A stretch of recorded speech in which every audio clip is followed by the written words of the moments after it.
आज हम लोग फ्रांसीसी क्रांति एवं उसके परिणाम, जो आपका टॉपिक है मेंस में वर्ल्ड हिस्ट्री का, उसके पार्ट 2 की बात करेंगे हम। आपके सिलेबस में लिखा हुआ है फ्रांसीसी क्रांति एवं उसके परिणाम 1789 टू 1815। ये इसका उल्लेख है। हमने पहले आपको ये बताया है पार्ट 1 में कि आपको फ्रांसीसी क्रांति एवं उसके परिणाम में क्या-क्या अध्ययन करना है। लेकिन ये भी हमने आपको बताया था इसका पार्ट 2 भाग भी आने वाला है। पार्ट 2 भाग में हम आपको नेपोलियन के बारे में बताएंगे।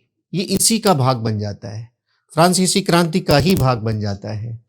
तो पार्ट 2 में हम लोग क्या अध्ययन करेंगे, इसको यहाँ पहले समझना है। कैसे तैयार करना है मेंस के लिए, किन किन बिंदुओं पर काम करना है, इसको समझने का प्रयास करेंगे।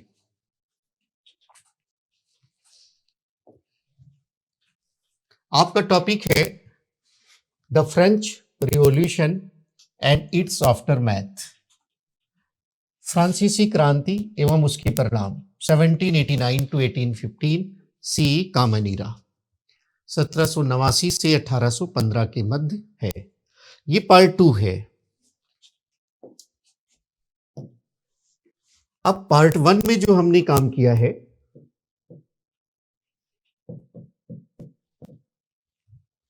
उम्मीद है आपने अच्छे से काम कर लिया होगा। पार्ट 1 में बिल्कुल वही हमने मुद्दे लिए थे जो फ्रांस की क्रांति से सीधे सीधे जुड़े हुए हैं, यानी नाम भी वही था। हम लोगों ने अध्ययन किया था पार्ट 1 में।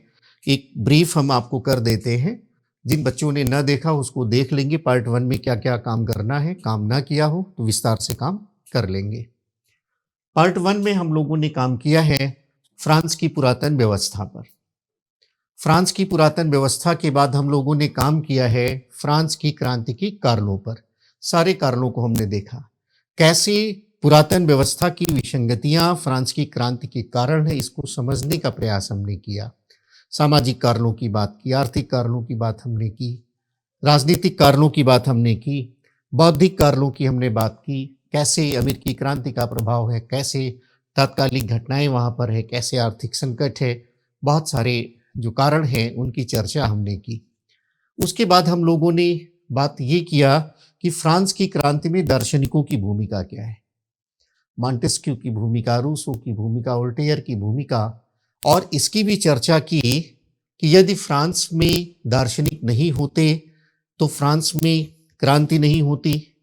इस प्रकार की बातों की भी हम लोगों ने चर्चा की। फिर हम लोगों ने पार्ट 1 में बात किया था फ्रांस की क्रांति का स्वरूप क्या है, नेचर क्या है, उसकी प्रकृति क्या है, इस प्रकार की बात हम लोगों ने की। और बाद में हम लोगों ने फ्रांस की क्रांति के परिणाम क्या है, परिणाम हमने देखा, फ्रांस पर क्या परिणाम हुआ और यूरोप और पूरे विश्व पर क्या परिणाम हुए, क्या प्रभाव हुआ, ये हम लोगों ने बात की थी। तो ये तो पार्ट 1 था, जो कि आपका टॉपिक जैसे है वैसे ही आपको तैयार करना था। लेकिन हमने आपको बताया था कि फ्रांस की क्रांति का परिणाम नेपोलियन भी था, एक अलग से विषय बन जाता है। तो उसको हमने पार्ट 2 में लिया है। आज उसी पर हम लोग बात करेंगे कि पार्ट 2 में हमें क्या क्या काम करना है, कैसे काम करना है, किन मुद्दों पर काम करना है, उस पर हम लोग बात करेंगे। तो फ्रांस की क्रांति एवं उसके परिणाम पार्ट 2। पार्ट 2 में जो विषय हमारा है वो है नेपोलियन बोनापार्ट। क्रांति का ही परिणाम था, ये बात हम लोग आगे समझेंगे। अगर फ्रांस में क्रांति नहीं होती तो ऐसा कहा जाता है नेपोलियन का उदय नहीं होता। तो नेपोलियन से संबंधित किन किन विषयों पर हमको काम करना है, कौन कौन से एस्पेक्ट हमारे बनने वाले हैं, उनको पहले हम जानेंगे।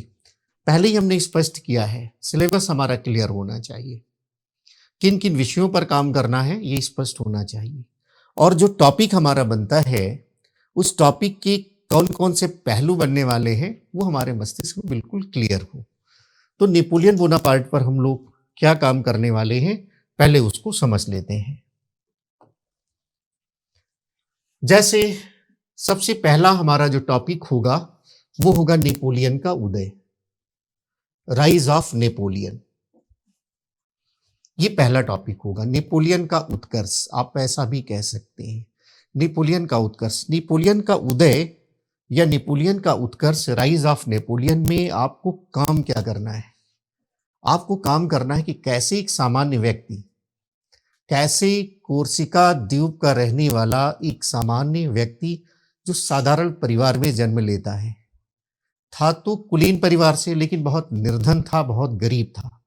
यदि उसकी स्थिति सामान्य व्यक्ति जैसी ही थी, और कोर्सिका जिसको फ्रांस ने खरीदा था जिनोवा से, इटली का राज्य था, पहले से वहाँ के निवासियों में असंतोष है, वहाँ का निवासी नेपोलियन, और कैसे सामान्य व्यक्ति, कोर्सिका का व्यक्ति, रहने वाला व्यक्ति कैसे फ्रांस का सम्राट बन जाता है, ये विषय यहाँ पर हमको क्लियर करना है, हमको समझना है।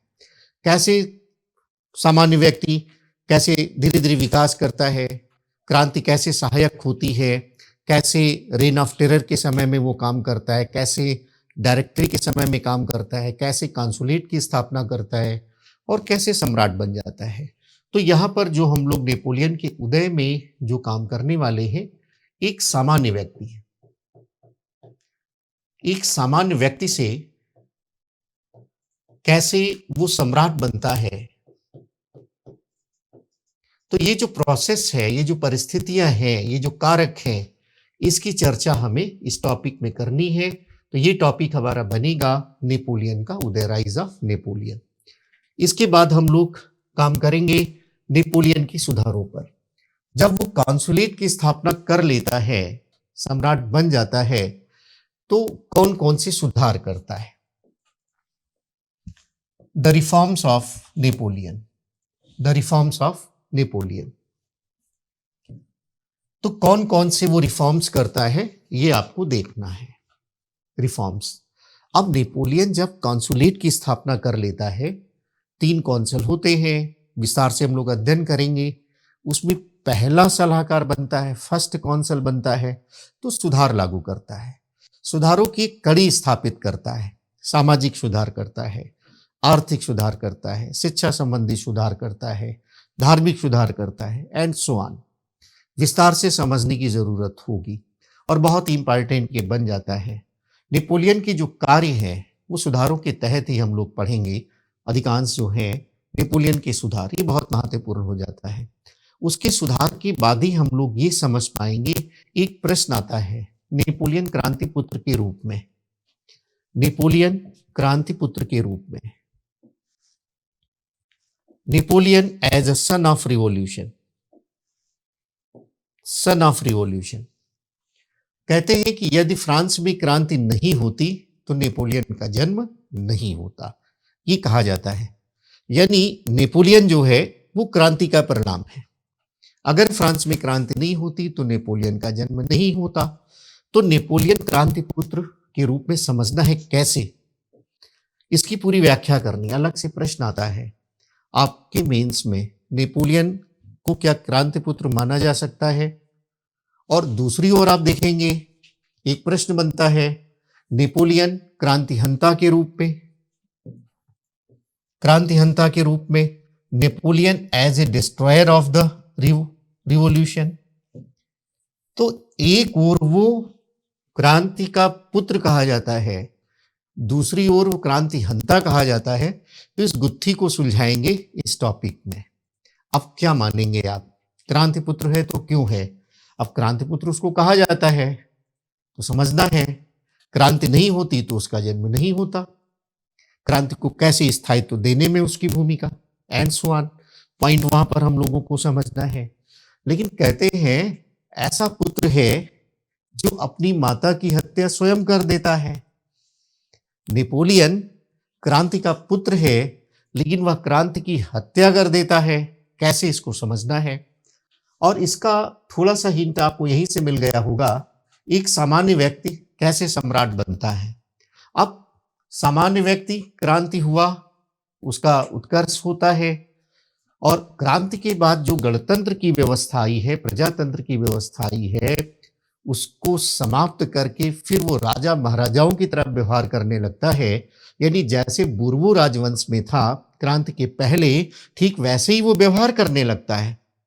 तो यहाँ पर ये बात समझना है कैसे क्रांतिहंता के रूप में है, इन पॉइंट्स को यहाँ पर हम देखेंगे।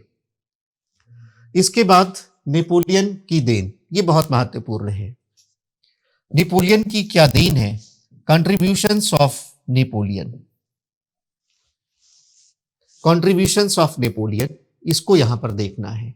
अब नेपोलियन ने जो सुधार किए हैं, और इसी में आगे जब हम लोग पढ़ेंगे नेपोलियन के उदय में, तो नेपोलियन की जो फॉरेन पॉलिसी है, विदेश नीति है, जब उसका भी अध्ययन करेंगे तो देखेंगे कि हम लोग कैसे नेपोलियन युद्ध करता है, कैसे वो आधिपत्य स्थापित करता है, जहां जहां जाता है वो अपने सुधारों को लागू करता है।